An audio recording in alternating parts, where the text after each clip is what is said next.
Merci beaucoup Occlusif pour cette invitation et pour avoir permis cet événement. Donc, je suis Christophe Tran. Donc, effectivement, actuellement, je suis consultant en cybersécurité, en gestion des risques chez Advance. Mais dans une vie passée, en fait, j'ambitionnais devenir professeur de maths. Et j'ai commencé avec une thèse en géométrie algébrique et en cryptographie. Voilà, c'était il y a longtemps. À l'époque, les sujets à la mode, c'était les courbes elliptiques, et notamment les courbes, les cryptos à base de pairing, d'accord, les couplages. Donc depuis, c'est totalement passé de mode, plus personne n'en parle. Donc je ne sais pas si ça veut dire que je suis vieux ou que ça va très vite. Très bien, voilà. Donc chacun fera son avis sur le sujet. Merci de ne pas me le communiquer. C'est très gentil à vous. Pour passer vite ensuite, donc j'ai intégré le groupe Crédit Mutuel CIC en tant qu'expert monétique et cryptographie, puis OPIDA, qui est un CESTI, donc un laboratoire d'évaluation des technologies de l'information pour l'ANSSI. Et dans ce cadre-là, j'ai fait des évaluations cryptographiques. Et ne me demandez pas pourquoi, mais du coup, aujourd'hui, je fais de la gestion des risques et de la conformité. C'est bon. Du coup, merci à mes précédents collègues pour avoir très bien introduit le sujet. Donc, je vais passer très vite sur les ordinateurs quantiques, les algorithmes de Shor et les algorithmes de Grover. Ils ont déjà été mentionnés plus tôt. La problématique de savoir quand cette menace quantique sera vraiment réelle, c'est une question qui est très difficile. Certaines estimations ont été données par mes précédents collègues. Je ne reviens pas dessus, certainement, parce que je n'ai pas d'avis tranché non plus. Mais en tout cas, ce qu'on peut dire, et ce qui a déjà été rappelé précédemment, c'est que y a beaucoup de recherches quand même sur le sujet, et les développements sont très rapides et même assez impressionnants. Malgré tout, on sait que le déploiement de la crypto qui sera résistante aux attaques quantiques va prendre beaucoup de temps, donc on ne va pas attendre la dernière minute avant de s'y mettre. Et puis, c'était ce qui a été expliqué précédemment, on a ces fameuses attaques Store Now, Decrypt Later. Donc, ce sont des attaques qui sont rétroactives, je reviendrai dessus très rapidement, mais donc voilà, il faut quand même se préparer très très vite. Je pense que le message a été martelé pendant 40 minutes précédemment, et les personnes ici sont toutes convaincues. Mais maintenant qu'on a dit ça, qu'est-ce qu'on fait? Voilà, on arrive sur la partie un peu plus peut-être pratique pour vous, et j'ai décidé assez modestement de prendre un cas d'usage, parce que c'est compliqué de tout dire en 20 minutes, et on va parler uniquement de TLS. Alors, encore une fois, des choses ont déjà été dites, donc je vais passer vite, mais où est-ce qu'on en est sur cette histoire de crypto post-quantique? On a déjà parlé précédemment du process de standardisation du NIST, sur lequel je repasserai très vite.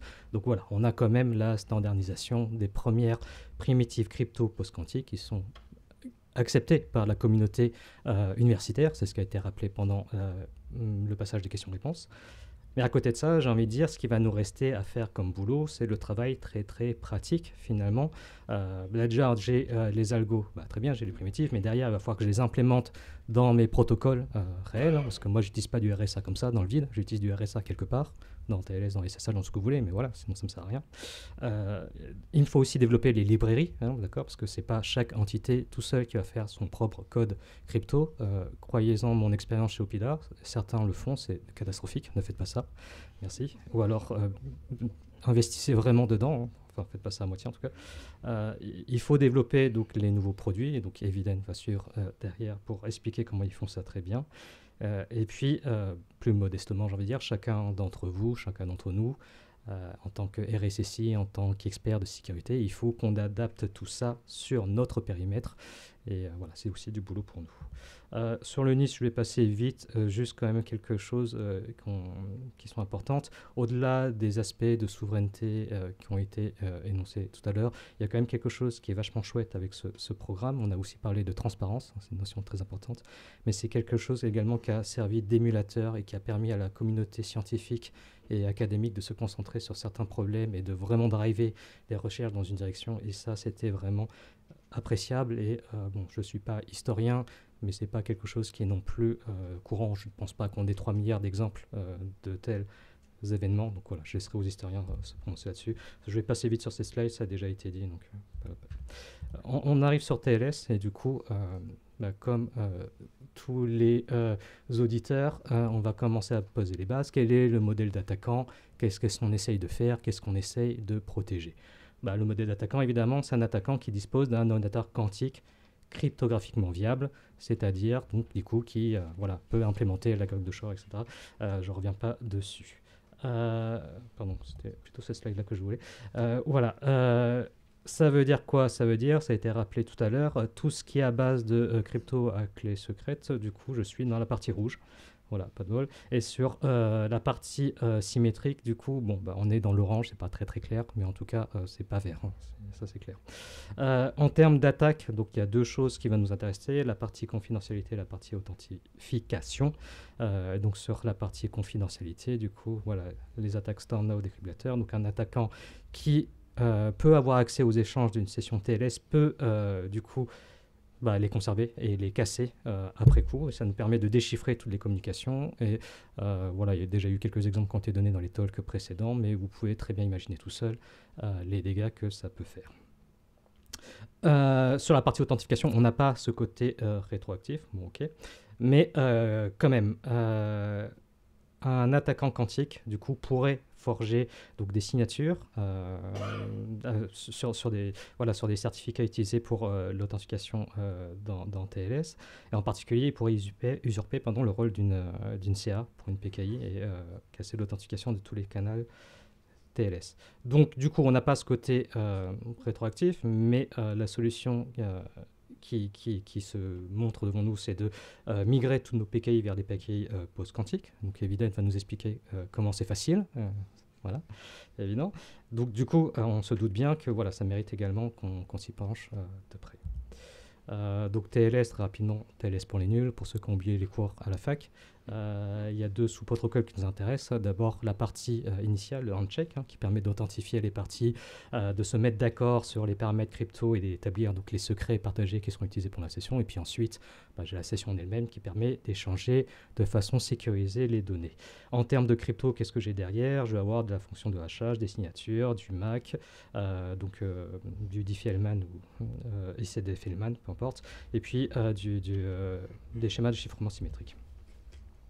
Alors, donc on a vu que tout ça posait d'énormes problèmes. Il va falloir qu'on migre un petit peu toutes ces solutions cryptographiques vers des choses un peu plus robustes. Qu'est-ce qu'on fait?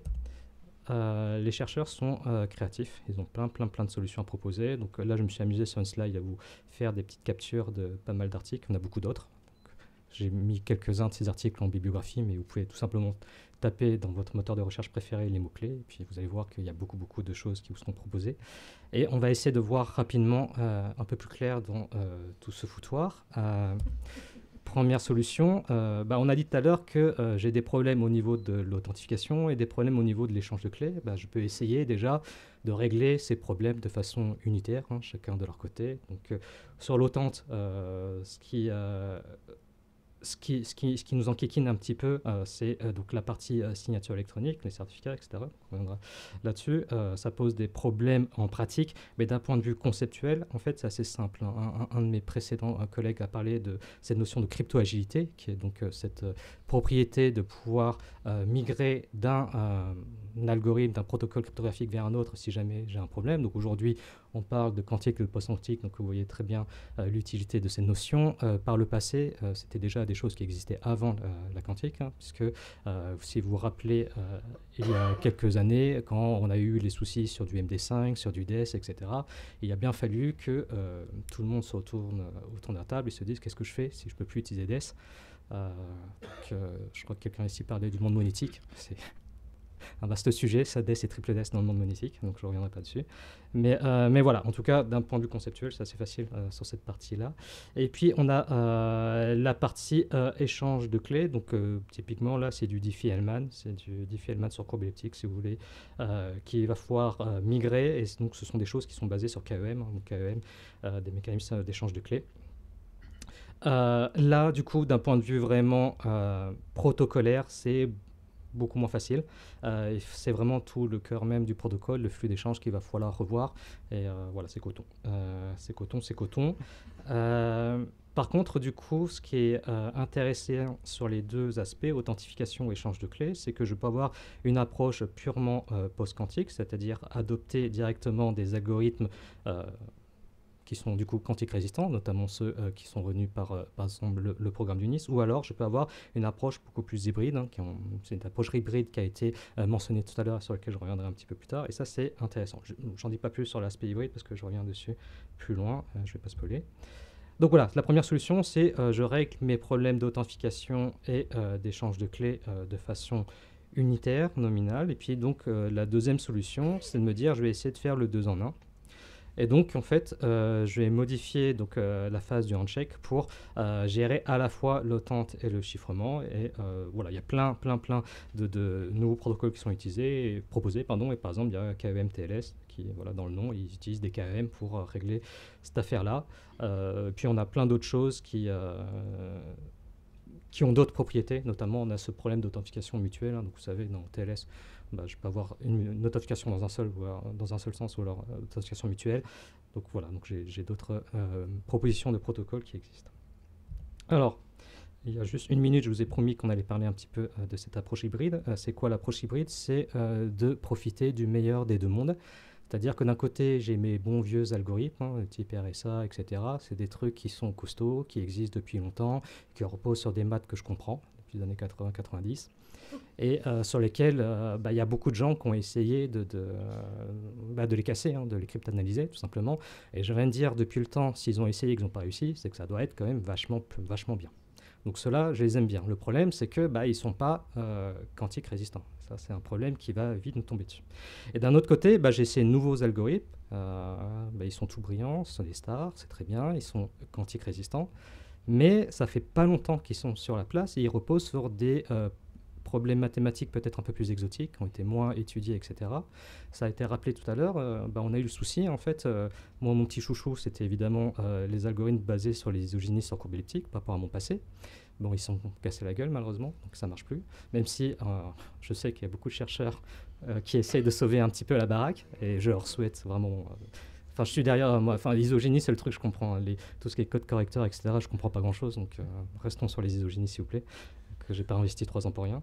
Mais enfin, voilà. On a ces nouveaux algorithmes. Ils sont quantique résistants, mais on n'est pas trop sûr, finalement, parce qu'ils sont tout nouveaux. Et peut-être que demain, on va se rendre compte que non, ça marche pas, en fait, ce truc. Et du coup, qu'est-ce qu'on fait?